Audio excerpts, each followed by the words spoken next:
Nous allons lire le psaume 37, le verset 4 à 5. La Bible nous dit « Fais de l'Éternel tes délices et il te donnera ce que ton cœur désire. Recommande ton sort à l'Éternel, mets à lui ta confiance et il agira. Amen. » Par définition, les délices sont définis comme un plaisir, un bonheur extrême. Un délice, c'est quelque chose que l'on savoure. Lorsque nous lisons le chapitre 37 du psaume, nous voyons que tout au début, David évoque deux aspects. Il y a un aspect négatif parce qu'il commence par « ne t'irrite pas » et l'autre aspect négatif est « n'envie pas ». Et lorsque nous continuons à la lecture, nous voyons qu'il y a aussi des aspects positifs comme confie-toi en l'Éternel, fais tes délices, recommande, garde silence. Et la soirée d'aujourd'hui, j'aimerais que nous puissions plus nous concentrer sur le deuxième aspect de ce verset, parce que la plupart du temps, lorsque nous lisons ces versets, nous voyons que le deuxième aspect qui parle de « il te donnera ce que ton cœur désire ». Pendant quelques minutes, je voulais que nous puissions nous focaliser sur le premier aspect qui dit « fais de l'Éternel tes délices ».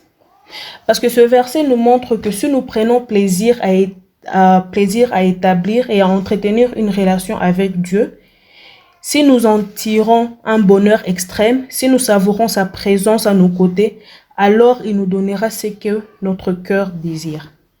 C'est pourquoi faire de l'Éternel ses désirs veut dire prendre du temps avec Dieu.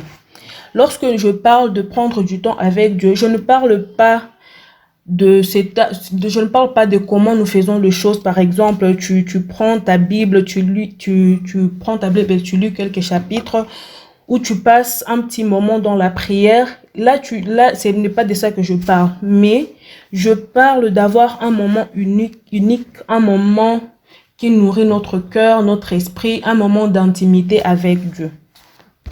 Faire de l'Éternel ses délices, c'est trouver sa joie en Dieu seul. Même dans les moments difficiles, on doit toujours se rappeler qu'il nous a sauvés par sa grâce. On ne méritait pas sa miséricorde, ni encore moins la vie de son Fils, mais c'est seulement par sa grâce que nous avions été sauvés.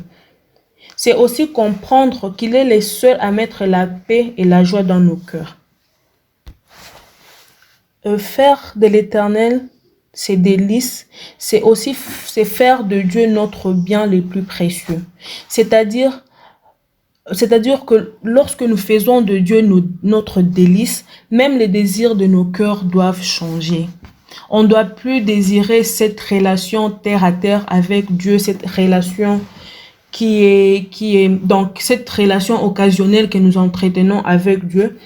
Mais lorsque on dit qu'il doit être notre bien le plus précieux, c'est parce que simplement Dieu désire avoir notre cœur tout entier. Il désire un cœur reconnaissant qui aspire à lui plus et qui n'est satisfait qu'en lui. Donc lorsque nous faisons de Dieu notre bien le plus précieux, nous faisons de lui notre satisfaction. Donc nous sommes satisfaits en Dieu. Donc, à la fin, j'aimerais dire que faire de l'Éternel ses délices, c'est faire de Christ notre passion. Nous devons être de chrétiens passionnés de Christ. Notre passion, donc Christ doit être notre passion. Nous devons prendre plaisir tout le jour de nos vies à être près de Christ, à être encore un peu plus rapproché de Christ. C'est pourquoi, bien aimé, pendant cette séance, je voulais juste partager avec vous ce petit mot pour nous rappeler que nous devons faire de Christ notre passion, nous devons faire de lui notre priorité, nous devons faire de Christ notre bien le plus précieux.